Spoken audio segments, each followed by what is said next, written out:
नमस्कार, तुम्हा सर्वांचं माझ्या अंक रहस्य या युट्यूब चॅनलवर स्वागत आहे. 2025 हे संपत आलं आहे आणि आपण सर्व 2026 मध्ये पदार्पण करणार आहोत. जाणून घेऊया की येणारं वर्ष म्हणजे 2026 हे गोल्ड आणि शेअर मार्केटसाठी कसं असणार आहे.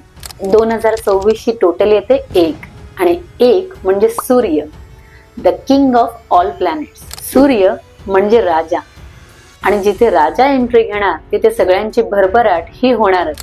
ॲज पर माय प्रेडिक्शन 2026 मध्ये गोल्डचं मार्केट हे ऑल टाइम हाय असणार आहे.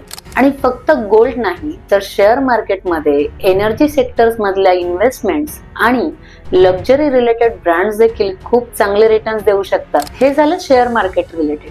आता जाणून घेऊया की 2026 मध्ये असे कोणते मूल्यांक आहेत ज्यांना 2026 हे लाभदायक ठरणार आहे. आता राजा घरी येणार म्हणजे तो कोणत्याच मूल्यांकाला नाराज करणार नाही.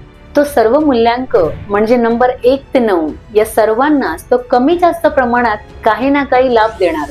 पण ज्यांचा मूल्यांक 8 आहे त्यांनी मात्र थोडी काळजी घ्यायला हवी. कारण सूर्याचं वर्ष असल्यामुळे मटेरियलिस्टिक हॅपीनेस म्हणजे विनसचा प्रभाव सगळ्यांवर असू शकतो. पण मूल्यांक 8 हा त्याला एक्सेप्शन असतो. कारण 8 म्हणजे शनी आणि शनी इझिली मिळालेल्या गोष्टी ऍक्सेप्ट करत नाही. जसं मी म्हटलं की 2026 हा प्रत्येक मूल्यांकासाठी लाभदायक असेलच जर तुम्ही त्याचे बेनिफिट्स घेण्यासाठी तुमचे प्लॅन तशा प्रकारे आखलेत तर आणि तुम्ही तुमच्या कामात स्मार्ट एफर्ट्स टाकलेत तर 2026 हे प्रत्येक मूल्यांकासाठी नक्कीच लाभदायक ठरणार आहे.